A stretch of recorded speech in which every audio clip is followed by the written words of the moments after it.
We are learning an algorithm called Quickselect.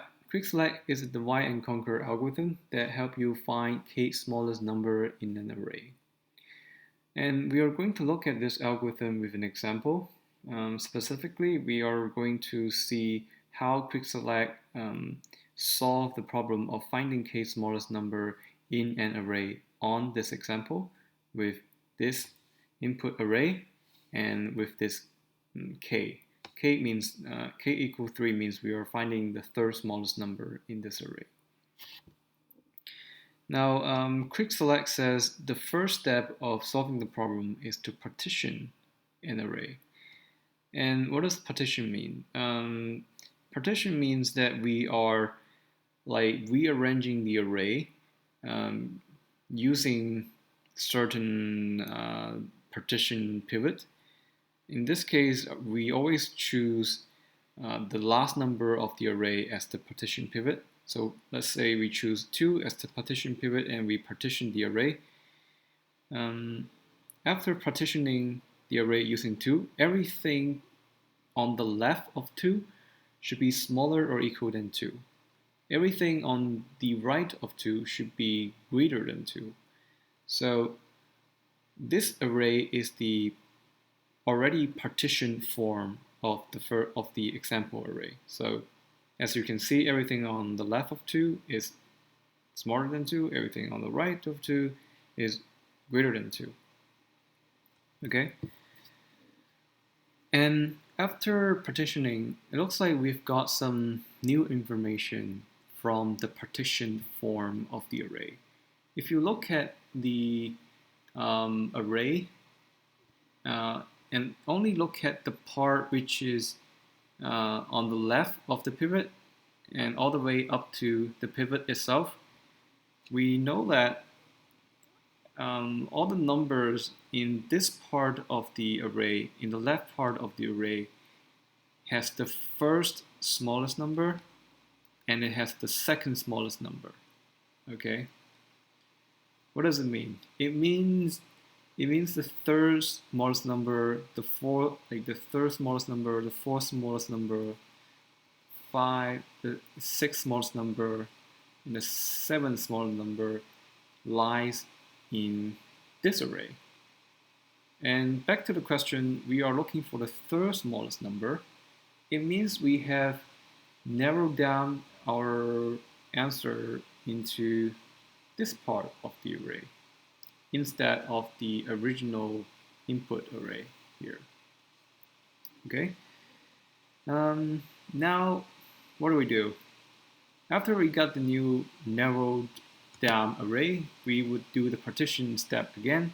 This time we are partitioning with 6 because 6 is the last element.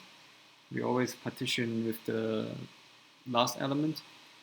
After partitioning, we get, before doing another partition, I want to clarify that originally we are looking for the third smallest element in this array, but after narrow down, we are actually looking for the first smallest element. If you think about it, we have third smallest element, fourth smallest, all the way to seventh smallest element in this array. And so the third smallest element actually becomes the first smallest element now, right? So k needs to become 1. Okay, now we are going to do partition again on this array using partitioning pivot 6. After partitioning, we get this array here. Okay, what do we get? We get that 6, the partitioning pivot 6 is on the fourth smallest number. It is the fourth smallest number, but we are looking for the first smallest number in this array. So this is the fourth smallest number, and this is the fifth smallest number, and the first one, the first smallest, second smallest, and third smallest lies in this array, right? And so we have again narrowed down our search space to even smaller array, 3, 4, and 5. Okay, and after narrowing down, notice that we are still looking for k equals to 1 here. We are still looking for the first smallest element because we know that this array contains the first, second, and third smallest element. So we're still looking for the first smallest element in this array. And then we are going to partition this array again. 3, 4, 5. We're going to partition with 5. After partitioning, we get that 5 is in the third place. And so since we are looking for the first smallest element, we know that the answer lies in 3 and 4. Okay, we have narrowed down again. After narrowing down, we are going to partition again. As you know, this is a repetitive process. We are partitioning with 4. After partitioning with 4, we know that 4 is in the second place. And so since we are looking for the first smallest element, so the answer lies in the left side of the array, which is 3. In the end, we have narrowed down the search space to an array with just one element, and that one element has to be the answer, like because we excluded everything else, the remaining one is the answer. Now, if you think about it, we are doing these two steps of partitioning and narrowing down we're alternating these two steps, right? Why are we doing this? If you think about it, every time after partitioning, we get some new information about the array. We get that, like, for example, after partitioning this original example array, we get the new array, and we also get that the number 2 is the second smallest number, right? This is an important piece of information because if, like in this case, if you are looking for the third smallest number, then you know that after partitioning, the third smallest number lives in the right part of this array instead of the left part, because everything on the left part is smaller or equal than 2. Now, if your goal is to look for the first smallest element, that's a different story. Then you need to look into everything on the left of 2, which is only 1 in this case. Okay?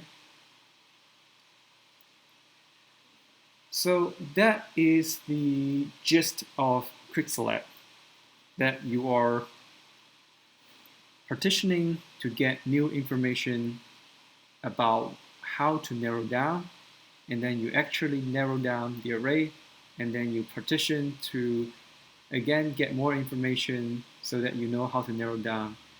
And you do this repetitively until you get the array, like shrink the array into something that has only one element, and that element is the answer.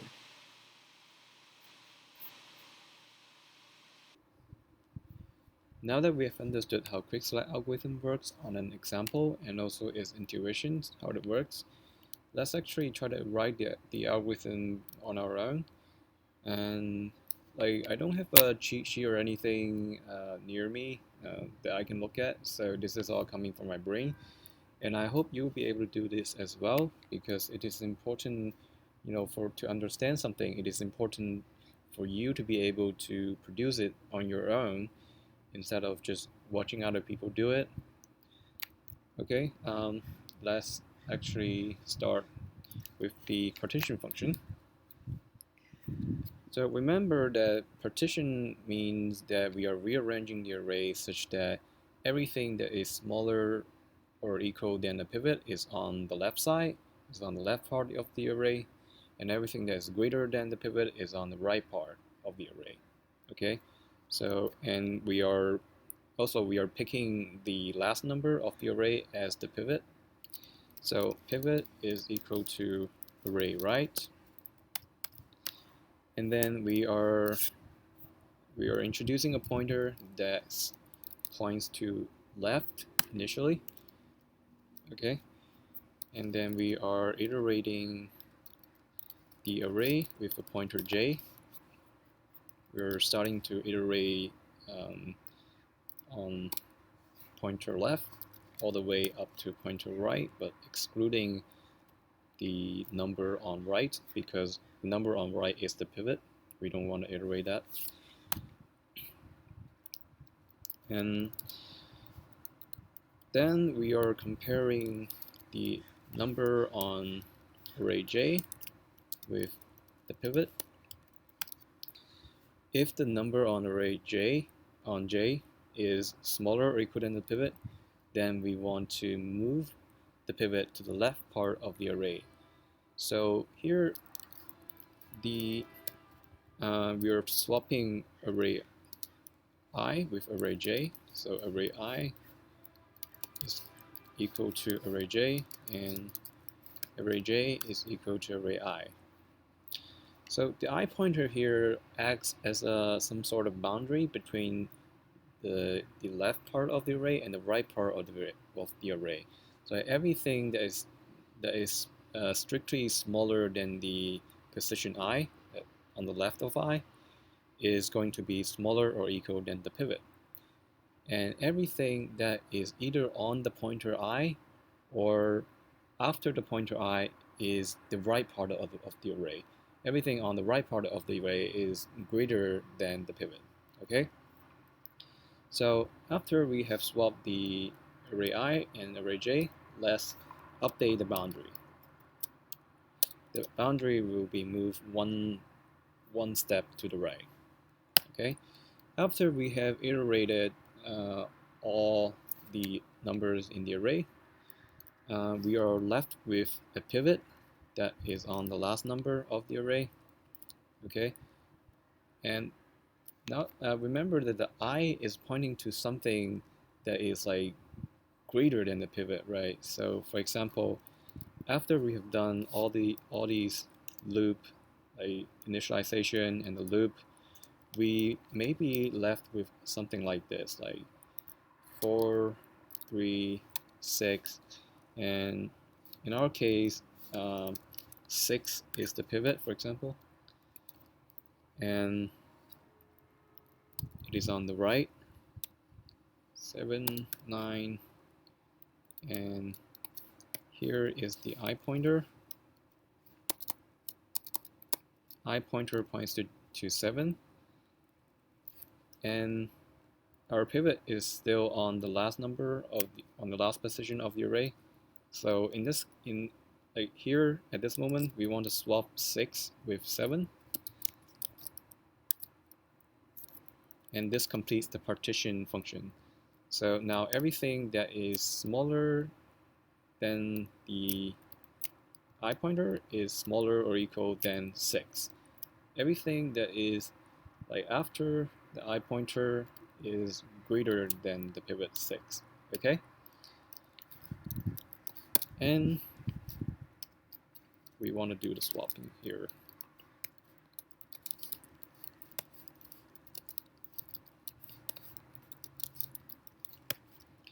And then we return the index I, because that is where the pivot is.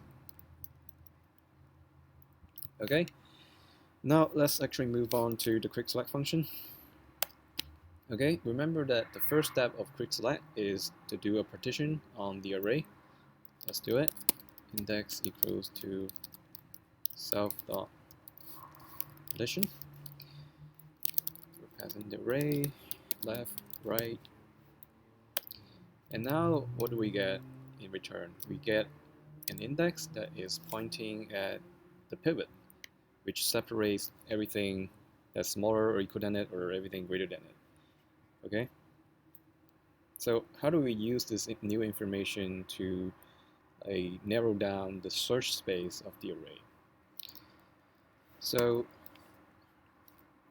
let's compare the index with k. But before comparing, we want to convert the index. Like currently, the index is relative to the whole array. It's relative to the 0 position. We want to convert it to an index that is relative to the left position, right? And that would be index minus left. And since we are comparing it with k, and our number k is like it starts with 1, so in order to make the new index meaningful comparison with k, we also want it to start with 1, so we add 1 to the index. So it was previously the index was starting from 0, so we want it to start from 1, and so we add 1 to it. Hope that makes sense. And we are comparing the new index with k. If it is equal to k, what does it mean? It means that we partition the array with some pivot, and that pivot just happens to be on the k's place. And that's great. It means that we have found our answer. The k's smallest element is on the new index. Oh, it's actually on the index if we want the index to be relative to the whole array instead of the array that's relative to the left position. Okay. Now, what if the index is smaller than k? If k, like if we have some pivot here, like the 6 is, like in this example, 6 is our pivot, and it is on the 3rd position, and let's say we are looking for the 4th element in the array, 4th number in the array. It must be on the right, so we have narrowed down the search space to the right part of the array. So we are looking right. We are only looking the right part. Quick select array. Since we're only looking at the right part, we should do index plus 1 all the way to the right.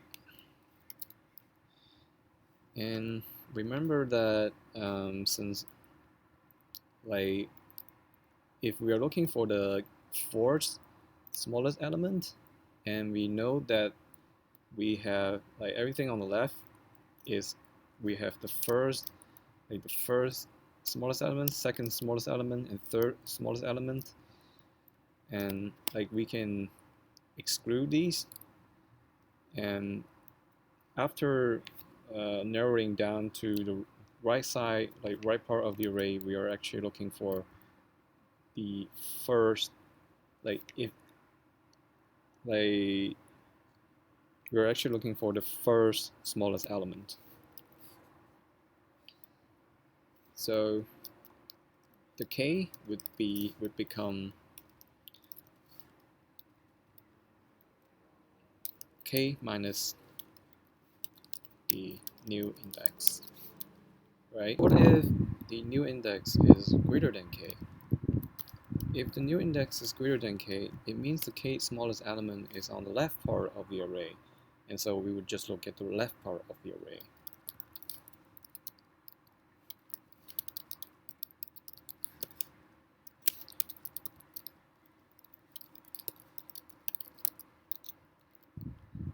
In this case, the k is not changing because for obvious reasons. Okay, I think this is almost it, except that we don't have a base case. Okay, at some point our array, our search space is going to narrow down into only one number. So at that point, left is going to be equal to right. Then, in that case, we just return either left or right. Okay. Let's actually see if this works. Run. Okay, before sorted, it is 5, 3, 1, 2, 4. After sorted, it is 1, 3, 2, 5, 4. This doesn't look quite right. Let's try to debug that. Index goes to partition. New index is index minus left plus 1. This is greater than k. Turn the index. If this is smaller than k, what do we do? Look at the right part of the array. Otherwise, look at left part of the array. Okay, maybe something with the partition.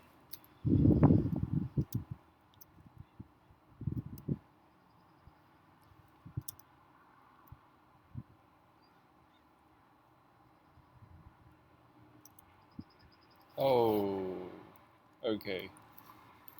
We are making a mistake here. We made a mistake here. We should be swapping the pivot with the I boundary, the I pointer, not with the J pointer. I'm surprised that the J pointer actually is actually still accessible after the for loop. Python should give me an error or something. Start run again. Okay, now we get the correct result. 1, 2, 3, 4, 5. Nice. Complexity of Quickselect. First, let's consider best case scenario of Quickselect. Remember that Quickselect works by first partitioning the array and then use the information that we get from partitioning to discard some part of the array. In the best case scenario, we are always able to discard a constant factor, a constant multiple of the original array size. For example, the constant factor can be 1 over 2, it can be 1 over 3, anything between 0 and 1. Okay? And in this example that we have here, the constant factor is 1 over 2. Let's do this example together. We have an array 1, 2, 4, 3, 6, 7, 8, 5, and the array size is n. And our goal is to find the smallest number in this array. First, we'll need to partition the array on 5, and then narrow down the array to 1, 2, 4, 3, which has an array size of n over 2, and then we partition on 3, and then narrow down to get an array of 1, 2, which has a size of n over 4. In the end, we get that the answer is 1, which has array size of n over 8. In this case, in this best scenario, we have the time complexity equal to something like n plus n over 2 plus n over 4 plus n over 8. There could be more entries on the right if the n is sufficiently large. But in our case, it would just be n times 1 plus 1 over 2 plus 1 over 4 plus 1 over 8.